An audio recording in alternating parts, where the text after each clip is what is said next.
Hi everyone, welcome back to TechTube. I hope you all are doing great. So I am back with another tutorial video of how to use coupons on Shein items. So make sure to watch the video till the end. So to get started, first of all, make sure that you have installed Shein application on your mobile phone, or you can also do the same method from the official website of Shein. So once it's done, open up your Shein application. So in order to use coupons on Shein items, you'll have to do a purchase, or you'll have to select any items of your choice.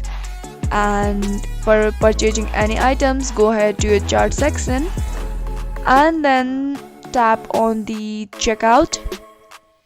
Once you have tapped on checkout, you will be appear with the payment details and billing information. Now what you'll have to do is scroll a bit down and then you can see the option apply coupon. Simply tap on it.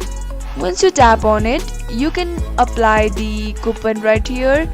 Simply type down the coupon number or the coupon that is available for you or available to you, and simply tap and apply and continue to the payment. Doing so will successfully help you use coupons on Shein items. I hope you found the video to be helpful and easy. If yes, go ahead and subscribe to our channel and also press the notification bell for more updates.